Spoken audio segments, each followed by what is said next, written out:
My name is Debbie and I am your money coach. And today I want to talk to you about habits that you might be having that you don't even realize are sabotaging you when it comes to your money mindset and your finances in general. So, one thing I really believe is that in this YouTube space and in the financial space, so much emphasis is put on your budget, right? And we know it, right? You obviously need a plan in place. Yes. But before you have a budget, it's about the way you think and feel about money. If that's not something that's being worked on and you think a budget is going to save you, like I'm here to tell you, like it's not going to. Because having a budget is so easy. You can YouTube a budget. I have videos on how to create a budget. I can link them down below.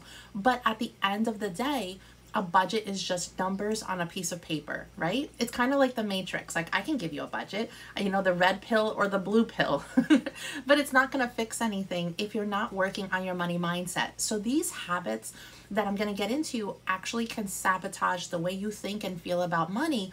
And if you are already feeling stuck and stressed when it comes to your finances, these habits can actually add to that and really damage the way that you think and feel about money. And when you're in that space of feeling stuck and feeling stressed and constantly having reminders of where you think you are financially, no matter what you try to do to move forward, it's not going to work. And so it can really hurt your self-esteem. It can hurt the way that you show up at work, the way that you advocate for a raise. If you're a business owner, the way that you show up and talk about what you do and how you help people, the way that you price, the way that you show up on content, and also your confidence, which is so important. And if you're a parent, it also affects how you speak about money, which is something, again, that's overlooked in the financial space because our kids are watching us. The way that kids think about money, their financial structure is actually established by the age of 7. So think about when you were 7 years old, how your parents spoke about money in front of you. Like for me, it was the reason why my parents fought. I remember that we never got takeout. We never stopped at like a convenience, a drive-through or anything like that because that was too expensive. Like that's where I came from. And so I grew up thinking money is the reason why my parents fight. Money is the reason why like there's so much stress in my household. So of course, as I grew up, I always thought money was stressful. So having that be something that you work on, because when you change the language in front of your kids, it can literally set them up to succeed in life. But I'll get into that in another video. Again, financial confidence affects everything in your life. So these habits are something that I would highly suggest you focus on. So the first is constantly checking your bank accounts and your credit cards. That comes from a place of lack, right? Thinking to yourself, like, I need to check it. Like, how much is in there? Did this payment hit? How much is left over?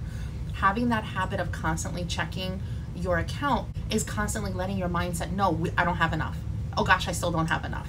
Oh my goodness, is this check gonna bounce? Just that stress in that habit can really keep you stuck in your finances for years. The second is having alerts on your credit cards and debit accounts. Now, I know alerts are important, right? Because they help you fight against fraud. But at the same time, I had a client that was constantly getting alerts. So if she spent on using, for example, her Discover card would let her know. And then when she made a payment on that Discover card, her bank account would let her know. So for every single transaction, there was 2 alerts going on. That is so overwhelming. And again, the intention is to keep an eye on your finances and to make sure that you're protected. But when it's taken to the extreme, what it is, it's the constant reminder of money going out the door. And it's going to continue to make you feel not only stuck, but that sense of lacking and alertness. And that's something that can really weigh on your mind and can again make you feel like no matter what you do, no matter how much you earn, you're still financially stuck. And the third one is something that I'm like, retail therapy. We all have bad days, right? But there's a difference between having a bad day and doing something to make yourself feel better. Like when I have a stressful moment, sometimes I take my dog for a walk, and just being outside kind of resets my mind. I meditate, I journal, like I try spending more time with my family. We go outside. Just being outside sometimes is such a reset. Whatever it is for you, I hope it's not retail therapy. Retail therapy is what I call the hamster wheel of financial stress. Think of yourself as someone who has financial stress and has credit card debt, right? So something happens and you're stressed. So what do? You go to the mall and you shop, or you shop online, right? So you spend. Then you receive the item, right? Whether you walk out of the mall or you get it in the mail, you're like, oh my gosh, I treated myself because I was having a bad day. But then you get that credit card bill and you realize I'm now further in debt. Every time that you do retail therapy, you're in this hamster wheel of self-sabotage. So instead, think about, what can I do for free that can help me feel better instead of actually shopping? I'd love to hear from you. Which one of these habits is like you thought to yourself, she's speaking to me? Let's open up the discussion in the comments. If you want to have me in your inbox, I have an email list where I give you monthly 5-minute tips to help you move forward in your finances, because everyone has 5 minutes, and you can find that information in the description box down below. If credit card debt is something that is weighing heavy on your mind, I have my credit card masterclass replay video that you can get for free, and it's also in the description.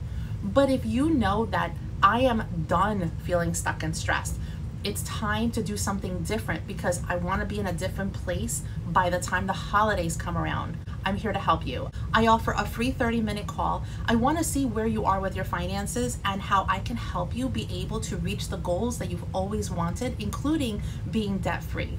I love attacking the interest and saving my clients thousands of dollars and being able to really get them to pay off their debt as fast as possible. So if you want to book that free call, the link is also down below.